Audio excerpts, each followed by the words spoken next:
हाँ जी।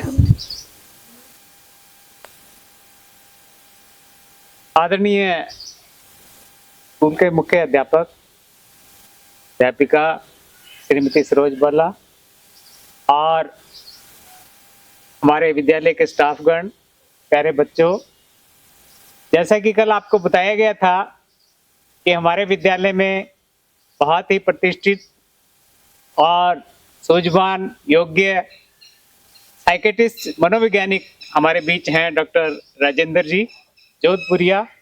तो इनका यहाँ पधारने पर पहले तो जोरदार तालियों से स्वागत करेंगे हम।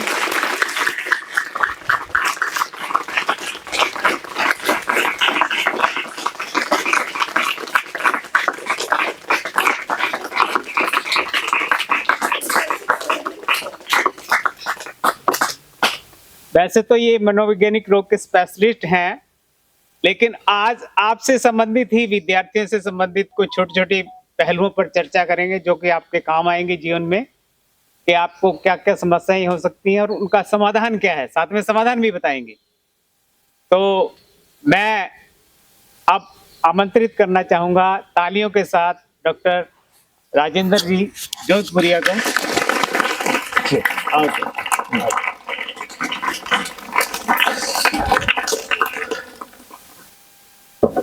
सभी विद्यार्थियों को नमस्कार। जय भारत, जय हिंद। सबसे पहले मैं यहाँ पहुंचने पर स्कूल के मुख्य अध्यापक, अध्यापिका सरोज जी और बाकी स्टाफ सदस्य राजेश जी और बाकी जाने पहचाने अध्यापक हैं जिनके नाम मैं भूल रहा हूं, तो सभी का तहे दिल से धन्यवाद।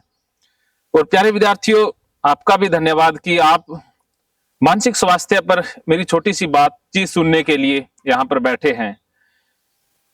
मैं सिंपल भाषा में, जो भाषा आपको समझ आ पाए, जिस भाषा में आप कंफर्टेबल हो, उसी भाषा में मैं आपको मानसिक समस्या होती है, जो मन की समस्याएं होती है, जो छोटी छोटी होती है लेकिन बाद में बहुत बड़ी हो जाती हैं, उनके ऊपर बात करेंगे। क्योंकि आप सभी बच्चे छोटे ही हैं, तो अभी कुछ समस्याएं ऐसी हैं जिनको हम पहचान नहीं सकते हैं या पहचान में आती नहीं है, लेकिन वही समस्याएं बाद में बहुत बड़ा रोग बन जाती है, उनके ऊपर बात करेंगे।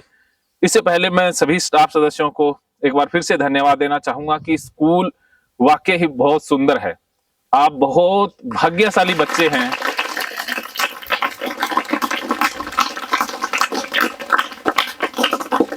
आप सभी बच्चे बहुत भाग्यशाली बच्चे हैं जो इतने खूबसूरत, इतने अच्छे स्कूल में पढ़ रहे हैं। वरना ऐसे स्कूल में जिसका इतना सुंदर वातावरण हो, जो मैं देख रहा था, ये कमरे और कमरों के रंग, और खास करके जो प्रकृति के ये प्रेमी रहे हैं सारे स्टाफ सदस्य, इतनी कटिंग तो किसी प्राइवेट स्कूल में भी नहीं होती है। इतनी सुंदर जो ग्रीनरी है वो प्राइवेट स्कूल में भी नहीं मिलती जितनी की एक सरकारी स्कूल में इन्होंने प्रदान करवा दी है। और सुंदर सुंदर पौधे ऐसे लगे हुए हैं जो कई बार नर्सरी से हमें लेके आने पड़ते हैं। मैंने बहुत से स्कूल विजिट किए हैं, चाहे वो सरकारी हो चाहे प्राइवेट हो, लेकिन इतना अच्छा ख्याल रखना पौधों का और पौधों के लिए अपनी जेब से भी पैसे खर्च कर देना, ऐसा इस स्कूल में देख रहा हूं। तो मैं सभी स्टाफ सदस्यों को तहे दिल से नमन करता हूं।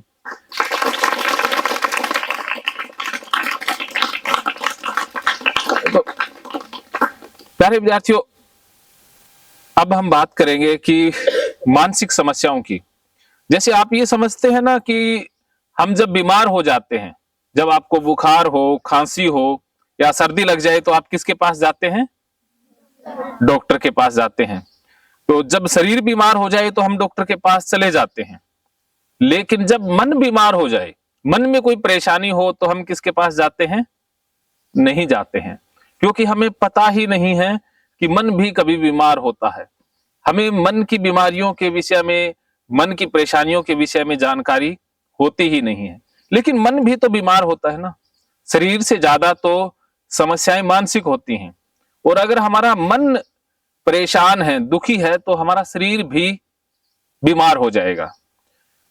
मैं मनोवैज्ञानिक होने के नाते ये बातें आपसे इसलिए कह रहा हूं क्योंकि मैंने अपने जीवन में देखा है कि जो शारीरिक रूप से भी बीमार है, किसी को किसी भी तरह की बीमारी है, तो उसमें सबसे ज्यादा योगदान हमारे मन का होता है। अगर मन खुश है तो शरीर में बीमारी नहीं ठहर पाएगी, और अगर मन बीमार है तो शरीर में हजारों प्रकार की बीमारियां लगना पक्की है। तो सबसे पहले हमें मन को स्वस्थ रखना है। जैसे आप शरीर की सफाई करते हो ना, नहाते हो, धोते हो, बाल भी बड़े सुंदर बनाते हो, कपड़े भी एकदम चकाचक पहनते हो, तो हम शरीर का ख्याल रखते हैं, कपड़ों का ख्याल रखते हैं, नाखून समय पर काटते हैं ना, सब कुछ काम समय पर करते हैं। लेकिन क्या हम मन का भी ख्याल समय पर रखते हैं? जैसे आज आपका मन परेशान है, उदास है, दुखी है, आपको अच्छा सा नहीं लग रहा है, तब क्या हम मन को संभालने की कोशिश करते हैं? नहीं करते हैं, क्योंकि हमें पता ही नहीं है कि मन को भी संभालना होता है।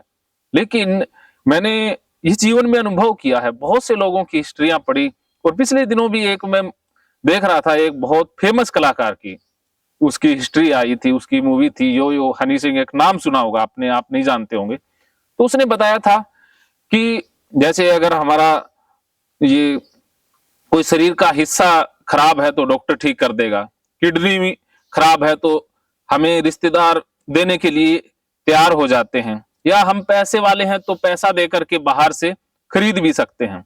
लेकिन अगर हमारा मन परेशान हो जाए या मन बीमार हो जाए तो कोई चाह करके भी हमारी मदद नहीं कर पाता है, क्योंकि दूसरा क्या मदद करेगा, मदद करनी उसे आती भी नहीं है।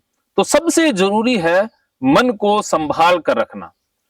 तो आप मन को संभाल कर रखेंगे, मैं यही उम्मीद आपसे करता हूं। तो देखो, मन जब बीमार होता है तो कैसी कैसी परेशानियां होती हैं उसके विषय में भी जानेंगे, और मन को स्वस्थ रखने के लिए हमें कौन सी आदतें अपनानी होती हैं, कैसे रहना होता है, उसके ऊपर भी हम बात करेंगे।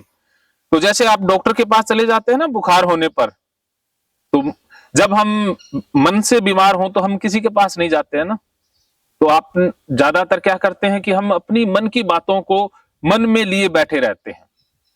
लेकिन हमें मन में लेकर बैठे नहीं रहना है, उनको बताना है।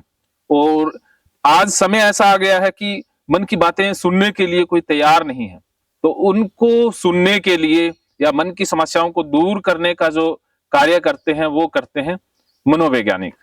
इतना याद रखना भी, मनोवैज्ञानिक वो इंसान होता है जो मन की परेशानियों को दूर करता है। उससे लोग मिलते हैं, मन की बातें बताते हैं और वो समाधान बताता है। बस इतना आपको याद रखना है, इससे ज्यादा नहीं। तो अब हम जानेंगे कि मन कैसे बीमार होता है। तो मनोविज्ञान कहता है कि मन में बहुत सारे रोग जन्म लेते हैं। सबसे जो कॉमन रोग है, जो आप बच्चों में भी पाया जाने लगा है, मैंने देखा है कि बच्चे छोटे छोटे हैं तो आजकल किसी न किसी रूप में थोड़े थोड़े बीमार होने आरंभ हो गए हैं। तो सबसे पहले आता है फोबिया, डर का रोग। आप बच्चों को किससे डर लगता है? किससे डरते हो बच्चों, बताओ? हाँ जी, आप बताओ। जिसको भी जिससे डर लगता है आज उसका समाधान करके जाऊंगा पक्का। तो आप डर का इलाज मुझसे लेने वाले हो, तो मैं बताता हूं कैसे डर होते हैं।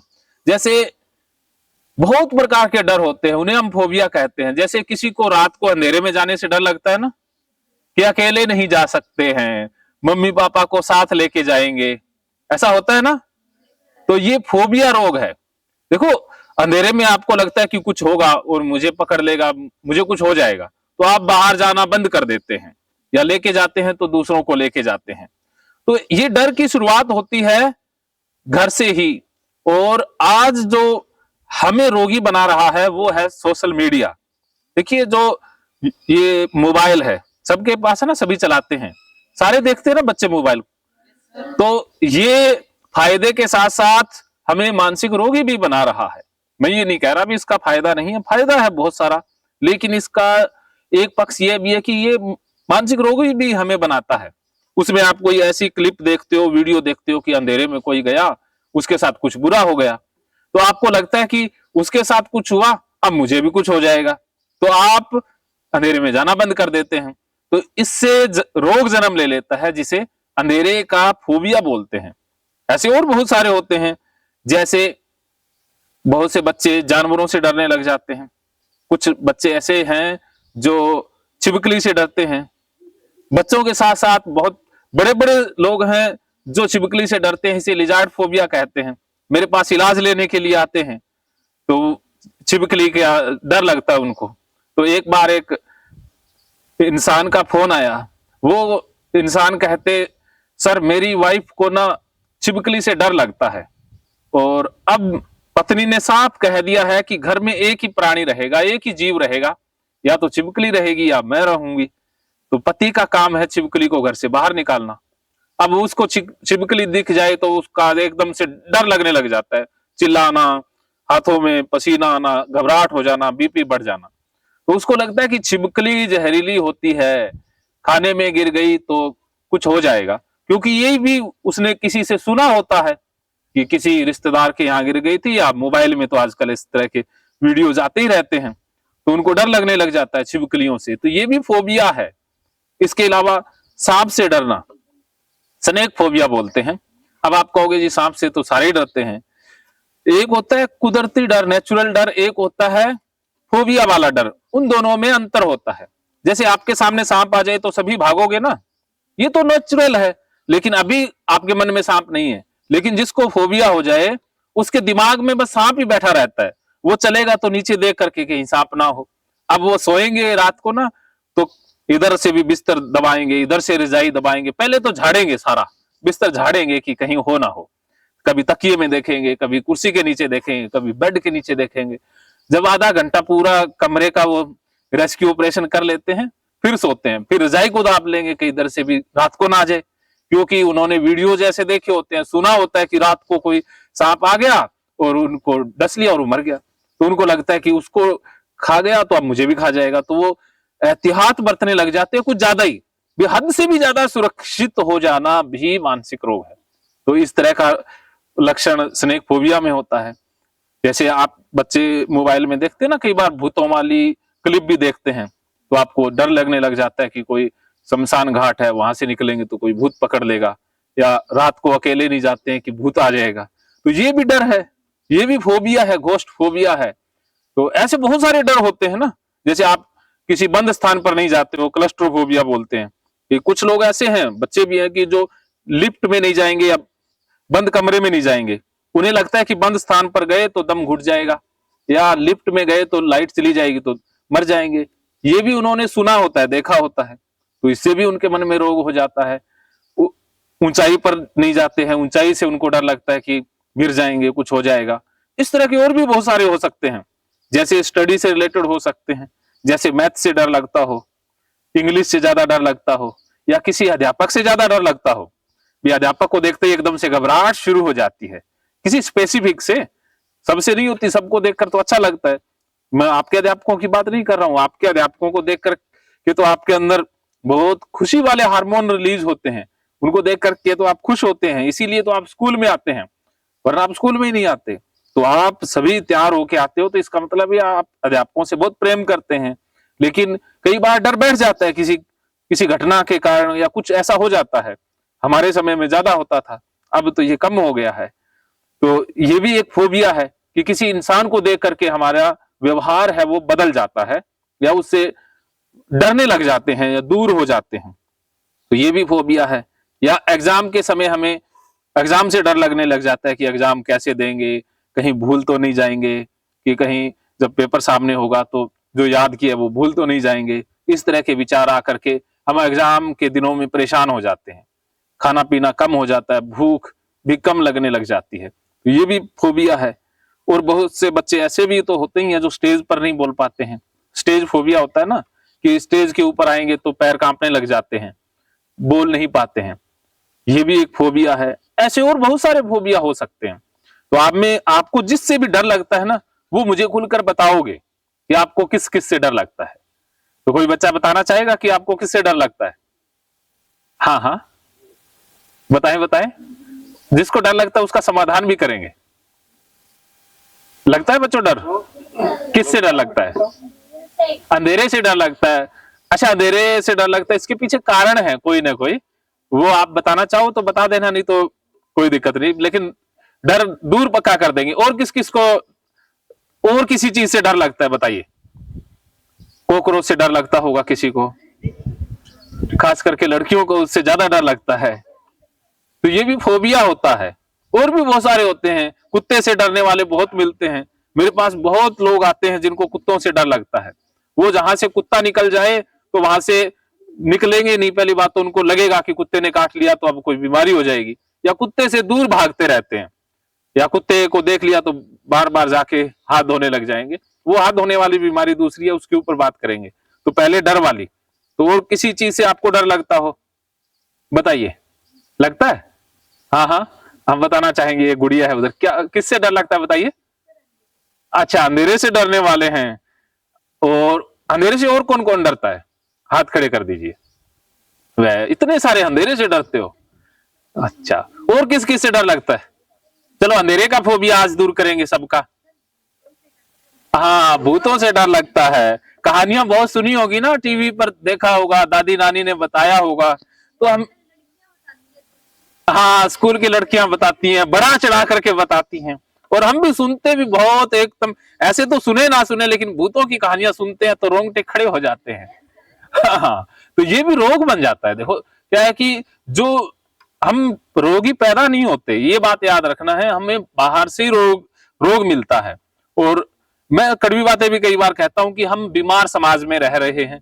हमारा समाज स्वस्थ समाज नहीं है, हम बीमार समाज का हिस्सा हैं, तो हम स्वस्थता की तो गुंजाइश नहीं कर सकते। लेकिन अपने दम पर हमें मानसिक रूप से स्वस्थ होना होगा। तो भूतों का डर भी आपका निकाल देंगे। इसके अलावा और किसी चीज का डर? हाँ, खुल के बताइए। हाँ जी। अच्छा, छिपकली, लेजार्ड फोबिया। और कुत्तों से डर लगता है। ठीक है। इसके अलावा और किसी को स्पेसिफिक डर लगता हो किसी चीज से, किसी इंसान? जी, छिपकली से? हाँ, लगता है बच्चों को। देखो, ये अभी से आप डर रहे हो ना, तो ये क्या है कि अभी तो आपको उतना ज्यादा परेशान नहीं करेंगे, लेकिन बाद में जाकर के ये रोग में तब्दील हो जाता है। कि इनका समाधान अभी हो जाए तो अच्छी बात है, वरना ये बाद में और ज्यादा खतरनाक हो जाते हैं। क्योंकि आप क्या करोगे, जिससे डर लगता है ना, उससे दूर ही रहोगे, उसको अवॉइड करोगे, उसके पास कभी नहीं जाओगे। अंधेरे से डर लगता है, अंधेरे में कभी नहीं जाओगे, या जाओगे तो साथ लेके ही जाओगे। ऐसा होता है ना। हाँ, छत पर नहीं जाओगे, अंधेरे में कहीं नहीं जाओगे।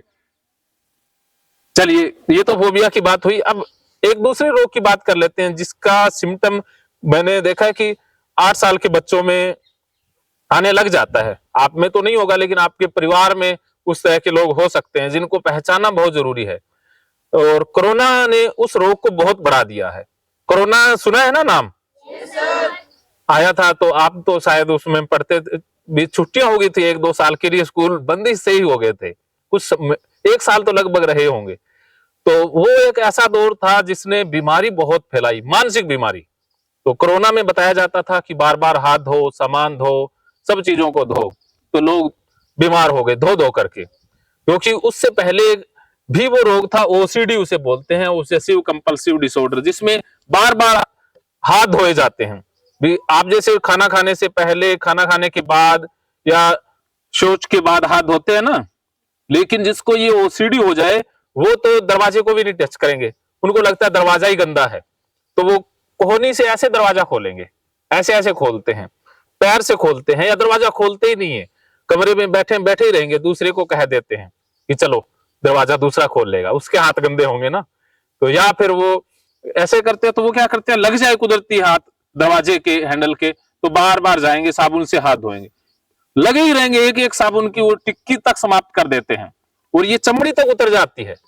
ये ओसीडी रोग होता है, जो बार बार हाथ धोना, बार बार पैर धोते रहेंगे, टॉयलेट जाएंगे तो नहाने लग जाएंगे, वहां पर जाएंगे तो वो पानी इतना इस्तेमाल करेंगे कि एक टंकी तक खाली हो जाती है। मेरे पास आते हैं ना जब ये रोगी इलाज लेने, तो मैं 2 टंकी पहले ही फुल करके रखता हूँ, लेकिन कई बार तो ऊपर से बाल बंद करना पड़ता है, निकलते ही नहीं है। वॉशरूम में घुस गए तो घुस ही गए बस। कभी वो बाल्टी को धोने लग जाएंगे, कभी फर्श को धोने लग जाएंगे, कभी टूटी को धोने लग जाएंगे, जहां पर छींटा आ गया उसी जगह को धोने लग जाएंगे। ऐसे वो नहाने में समय बहुत लगा देते हैं, घंटों, 3-4 घंटे भी लगा देते हैं। हम तो 4-5 मिनट में नहा लेते हैं ना, लेकिन जिसको ये रोग होता है वो इतना समय लगाता है। तो ये एक बीमारी है जिसको वहम की बीमारी बोलते हैं। इनको वहम होता रहता है कि गंदगी है, और गंदगी उनके कपड़ों पर या शरीर पर लग गई है, और उनका मन कहता है फिर धो लो, तो उनको लगता है कि पानी से साफ किया तो गंदगी साफ हो गई। ये भी एक रोग है। इसके अलावा जैसे बार बार किसी चीज को चेक करना, जैसे कुछ लोग हैं ना जो बार बार ताले को चेक ही करते रहते हैं, जैसे एक बार एक साहब थे, वो ताला लगा दें, फिर उनके मन में विचार आ जाए कि कहीं खुला रह गया, तो वो थोड़ी सी दूर जाएं, वापस आके ऐसे खटका खटका के देखें, खींच खींच के भी देखें, फिर उनको बाद में ख्याल आएगा अरे रे खुला तो नहीं रह गया, दोबारा से आएंगे मुड़ करके, फिर ऐसे लटक लटक के भी देखेंगे। ऐसा उनको लगता रहता है खुला रह गया तो कुछ नुकसान हो जाएगा, चोरी हो जाएगी और उसकी जिम्मेवारी तेरी होगी, तो इसलिए वो बार बार देखते रहते हैं। कुछ तो ऐसे हैं जो मोबाइल में फोटो भी खींच लेते हैं कि लगा हुआ है, फोटो देखते रहते हैं बार बार। तो ये चेकिंग ओसीडी है। जैसे कुछ बच्चे हो सकता है कि बार बार रोल नंबर चेक करते हो कि लिखा तो नहीं, क्या लिखा तो नहीं, सही है क्या, सही है। एक बार चेक करना कोई बुराई नहीं है, लेकिन बार बार चेक करना ओसीडी का रोग है। किसी चीज को भी बार बार चेक करते रहना, और इसके अलावा एक बुरे विचार आना, मन में गलत गलत विचार आते रहते हैं, ऑटोमेटिक आते रहते हैं, आप चाहते नहीं है, अनवांटेड है कि आप चाह नहीं रहे हैं, फिर भी विचार आ रहे हैं, आप उनको रोक ही नहीं पा रहे हैं। तो ये भी वहम का रोग होता है जो आगे जाकर के किसी रूप में निकलता है। और इसके अलावा और तो आपके अंदर ऐसी समस्याएं पाई नहीं जाएंगी जो हो। तो डिप्रेशन के कुछ लक्षण हो सकते हैं, उसके विषय में 2-4 मिनट और बात कर लेते हैं। जैसे